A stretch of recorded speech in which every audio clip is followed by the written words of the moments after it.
Donc, on va poursuivre notre exploration des fonctions pour les tableaux. Alors, on a fait donc les 5 fonctions qu'on avait en haut. Et la fonction initialiser un tableau. Alors, je peux simplement donc effacer ça. Et on va voir la fonction initialiser un tableau qu'on a juste ici.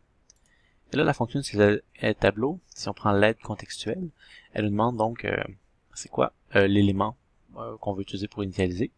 Et en fait, on peut même avoir un type d'élément. À la limite, c'est choisi donc une constante booléenne. Là. Je pourrais initialiser mon tableau pour avoir un tableau de booléen. Là. Je pourrais ici créer un indicateur. On va dire dans un tableau, une constante avec un tableau avec 2 éléments. Donc, je pourrais donc initialiser ça et j'aurais donc un tableau de booléen avec 2 éléments initialisés à vrai, donc les 2 d'elles allumées. Ça pourrait être ça. Autre chose que je ne vais pas parler aussi, c'est le polymorphisme de la view. Je pourrais ajouter des dimensions. Là, on voit que j'ai un fil brisé. Là. On va y revenir dans un instant. J'ai pas de fil brisé parce que ici j'ai un tableau en 1D. C'est ce que j'ai ici. Ici, je pourrais rajouter donc je pourrais avoir un tableau en 2D, donc un tableau de 2 lignes et on pourrait mettre un tableau, créer une constante donc de 4 colonnes. Et encore une fois, un rappel. Le premier élément, c'est toujours l'élément de la ligne, quand on a un tableau 2D. Et le deuxième, c'est le nombre de colonnes. Donc, là, je vois que j'ai une ligne brisée. Si on va voir la ligne brisée, encore une fois, je crois qu'on a une erreur, je vous conseille de cliquer sur la flèche qui est brisée. Et c'est dit, vous avez connecté 2 tableaux de dimensions différentes. En fait, ce qui se passe, c'est que LabVIEW veut me sortir ici, donc j'ai dit un tableau donc, de 2 lignes et 4 colonnes, donc c'est un tableau 2D. Et ici, c'est un tableau en une seule dimension. Alors, ce que je peux faire, c'est soit, je peux effacer lui, faire un clic droit, créer ici un tableau, pas créer, ouais, créer ici donc un indicateur. Et il va mettre un tableau en 2D. Et on voit ici, si je fais par-dessus mon tableau, dans l'aide contextuelle, le CTRL H, tableau donc, on voit bien que c'est un tableau 2 dimensions. Et si je vais au-dessus de celui-là ici, on voit bien que c'est un tableau de 1 dimension. Alors, j'aurais pu faire ça. Donc, juste créer mon tableau une fois que j'ai mis toutes les dimensions. Ou ici, je peux faire un clic droit et ajouter une dimension. En fait, je pense que je peux seulement le faire ici. Donc, un clic droit ici et ajouter une dimension. Et on voit que j'ai ajouté une autre dimension à mon tableau. Et donc, je vais pouvoir venir donc exécuter mon code. Et là, je vois pas mon tableau au complet, simplement parce que j'ai pas agrandi mon nombre de dimensions. Là, on voit bien que j'ai mon tableau, donc ici 2, mon nombre de lignes, mon 2 ici. Je vais juste arranger le câblage. Un petit clic droit pour arranger le câblage. Donc j'ai 2 lignes et 4 colonnes et tout mon tableau est initialisé avec l'élément vrai. Mon tableau, j'aurais pu l'initialiser avec n'importe quoi. En fait, là, j'ai fait un tableau de booléen pour montrer l'exemple, mais souvent, on va avoir des valeurs numériques. Et puis, si j'ai pas mis d'éléments ici, puis je fais un clic droit pour créer un tableau, donc un indicateur, il va mettre un tableau sans éléments, qui est pas encore un indicateur qui est, donc de tableau qui est pas encore initialisé. Puis là, je vais mettre ça 0 ici. Donc, il faudrait que moi-même, je vienne mettre le type d'élément, donc on peut avoir un indicateur numérique, si on veut, mais pour l'instant, lui, comme j'ai pas entré de valeur, et pour lui, c'est une erreur. Il sait pas encore quel type d'élément va contenir mon tableau.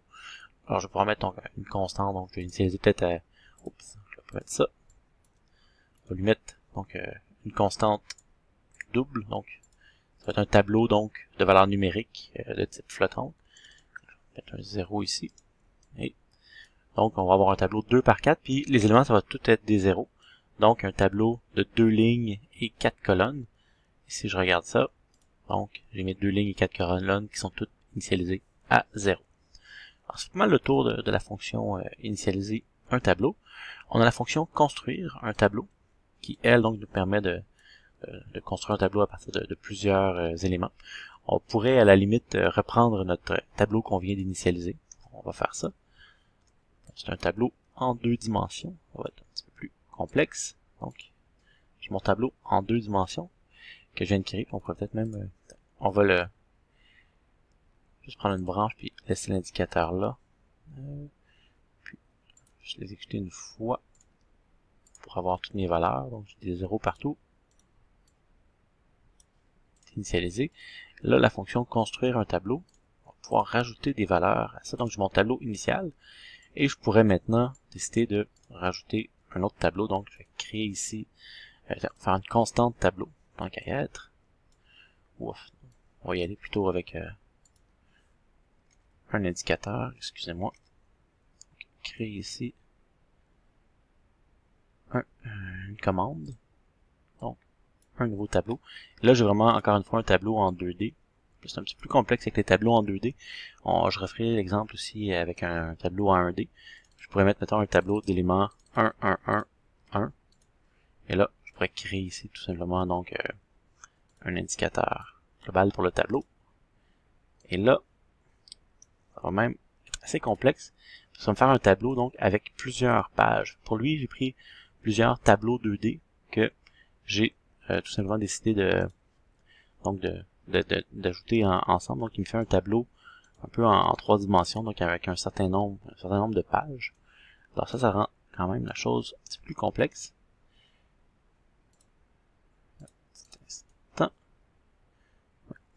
Donc, quand on a des tableaux en 2D, et on construit un tableau plus grand, ça rend les choses un petit peu plus complexes. On aurait pu partir d'un juste un tableau avec une ligne, ou un tableau avec une ligne et rajouter certains éléments. Je vais refaire l'exemple avec des tableaux plutôt 1D où on rajoute soit d'autres tableaux 1D ou des éléments pour donc nous créer un tableau un petit peu plus grand.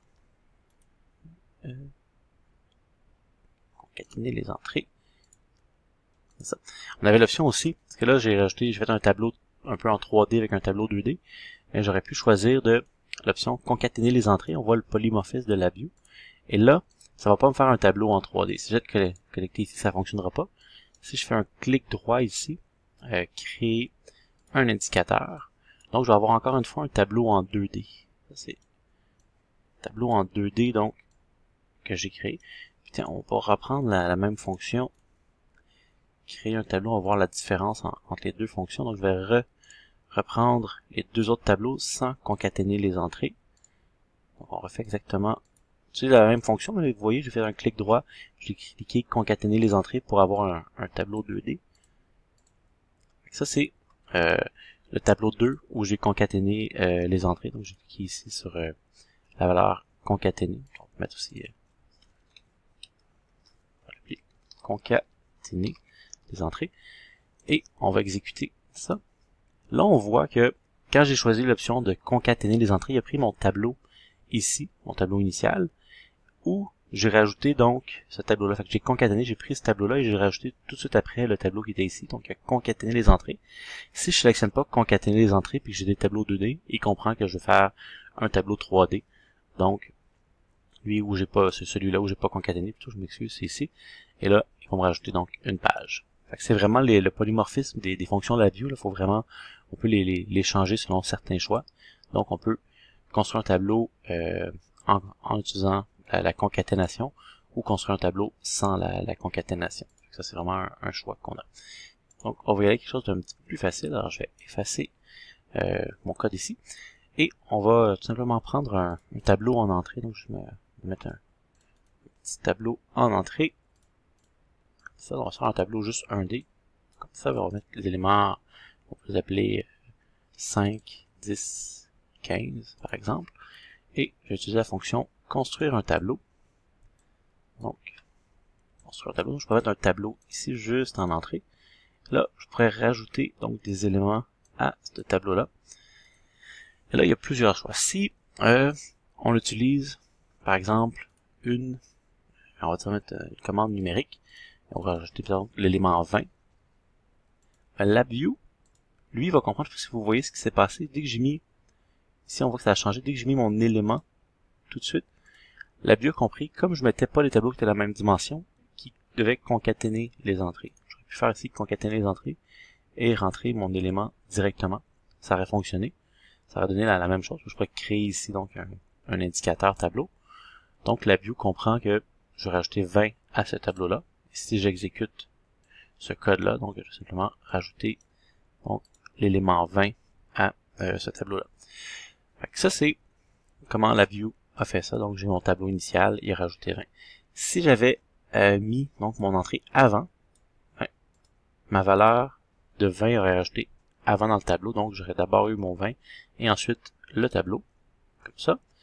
Et autre chose aussi qu'on peut faire, là j'ai juste une valeur numérique, cette valeur-là peut aussi être un tableau. Donc je pourrais mettre ma valeur numérique ici, c'est un tableau, là on va mettre 20, 25, tant qu'à compter par bon de 20. Et là, je peux reprendre encore mon tableau. C'est mes fils, donc je peux prendre mon tableau initial. Mon tableau ici 1. Et j'ai mon tableau 2 ici. On va ajouter. Et comme ça. Là, si j'exécute ça, je suis en mode de concaténation des entrées. Donc, il faut vraiment que j'ai 5, 10, 15 et je rajoute 20, 25. Donc ça, je suis en mode concaténation des entrées. Si je me mets en mode, là en fait, je laisse ce fil-là, on va le voir qui va se faire briser. Si j'enlève la concaténation des entrées, maintenant ici, c'est, je peux plus ajouter donc mes tableaux bout à bout, je veux juste en faire un tableau 2D. Fait que là, ici, on voit que j'ai une erreur, j'arrive pas, donc ça me dit si on va au-dessus de l'erreur. Je l'ai fait tantôt. Petit instant, je m'excuse. Ça me dit que j'ai connecté deux tableaux de dimensions différentes. La dimension, la première dimension c'est de 2, puis la dimension de tableau ajouté 1 est de 1. Alors je pourrais juste ajouter une dimension à mon tableau, et je peux pas le faire ici, on va le faire juste ici. Donc je peux ajouter donc une dimension à mon tableau, et là je fais ça ici, et on va simplement observer donc, mon tableau au complet, ajouter les autres dimensions, exécuter mon code. Et là on voit donc le premier tableau, donc ici, c'est mon tableau 1 que j'ai ici.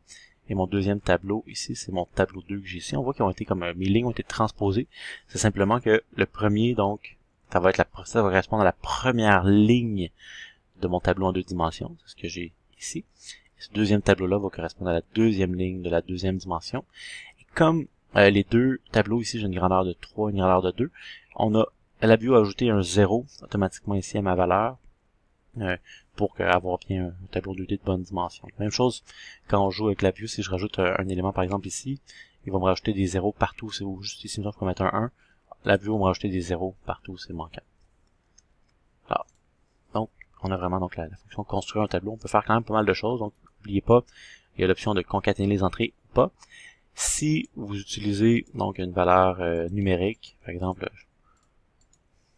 si je peux mettre une constante, constante 0, donc ici c'est, j'ai plus un tableau, j'ai une constante, je mets un 0 juste ici, et on va retourner tout de suite directement aller en mode concaténation des entrées. Donc dès que j'ai un tableau 1D, un élément, LabVIEW se met tout de suite en mode de concaténation des entrées. On va effacer ça ici.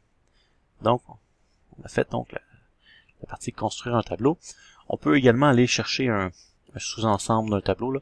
Ça ressemble beaucoup à la fonction supprimer une portion du tableau. Là. En fait, le sous-ensemble, quand on fait supprimer, on avait une partie qui est la portion supprimée, mais le sous-ensemble, c'est ce que ça nous donne. En fait, je vais créer un tableau en entrée. Commande. J'ai mon tableau en entrée. 10, 15, 20, 25. Ici, donc, quel indice, ça pourrait être une commande aussi. On va mettre une commande pour dire à quel indice on va chercher. Quel indice on va chercher le tableau. Ici, on va créer aussi une commande. On va dire la longueur, le nombre d'éléments qu'on va prendre. Et on va se mettre ici, donc, un indicateur qui nous donne donc le tableau, résultant. Et si on regarde ça, donc je vais exécuter ça, donc 0 de longueur 0, ben, je devrais avoir un tableau vide. Je vais exécuter en continu pour qu'on puisse modifier ça. Donc, l'indice 0 qui est ici, longueur 1, j'ai un élément, 2, 3, 4, 5. Si je dépasse, ça fonctionne pas. Et si je vais à partir de l'indice 1, donc j'ai l'élément 10. Si je veux une longueur plus petite, donc juste 3 éléments, 2 éléments. Fait qu'on peut vraiment aller chercher ce qu'on veut dans un sous-tableau. Ça se fait quand même assez bien. Par exemple, la dernière exécution qu'on a fait, l'indice 3, donc 0, 1, 2, 3 pour 2 éléments. Donc j'ai 20, 25. Ça fait quand même assez bien. Donc, aller chercher un sous-ensemble. Le max